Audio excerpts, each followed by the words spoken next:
Story RH, the podcast that makes a long story short. Welcome to all. History is made of stories. In this episode, we'll be looking at the ways HRIS can be a tool for monitoring and standardization. You know the popular expression that has guided so many decision makers responsible for a wide range of entities or subsidiaries, particularly with an international aspect. Think global, act local. It gets at the heart of a twofold problem that has plagued managers since the dawn of time.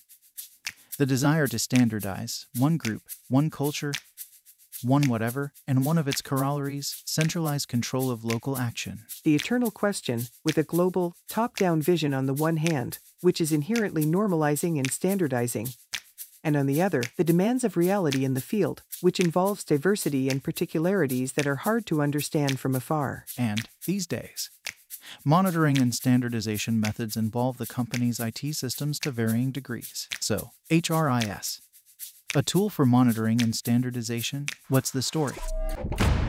The HRIS is even more crucial in this area because it manages sensitive topics, particularly the information it contains about people, but also because of the symbols and prerogatives it embodies in terms of management style. The question of control of both people and entities is always a delicate one, so it is key to ensure consistency between the philosophy that drives a company, the values it promotes, and the principles that guide it on the one hand, and their concrete embodiment in reality on the other. Let's take an example that's easy to understand. An international group made up of foreign subsidiaries, each of which has its own payroll solution. The group wants to draft a global social report and, to do so, it has to manage payroll data from each local system. To oversimply, there are two possibilities. In the first, a program automatically dives into the local systems to pull out one line per employee and deposit it into a big centralized database, from which the group aggregates will be calculated, like the average manager salary, for example. The other option is to hand the responsibility to each subsidiary,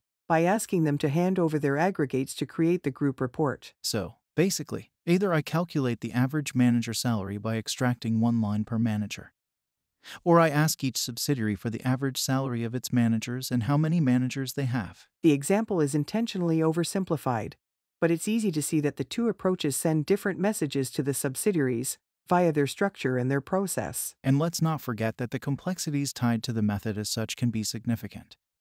Like, for example, a standardization of definitions and maintenance updates. The main question is about the message you want to vehicle throughout the company, and when it comes to standardizing practices, in a one group, one culture approach, it's just as important. When you roll out processes based on principles that are shared between entities, it embodies a shared culture and helps to forge it at the same time. The HRIS helps to standardize practices because it aligns players on a shared model by normalizing the concepts that govern it. Even when there's considerable wiggle room at the local level, standardized processes become points of reference rather than norms, and that helps to progressively reduce the gap between the goal and local realities. What's more, the framework for the different steps in the process also acts as a guide to normalize practices regardless of content. With guided processes, for example, yes, and shared benchmarks can serve as dictionaries of a sort, which promote the development of a shared language, regardless of how it's used. Right, and interfaces too,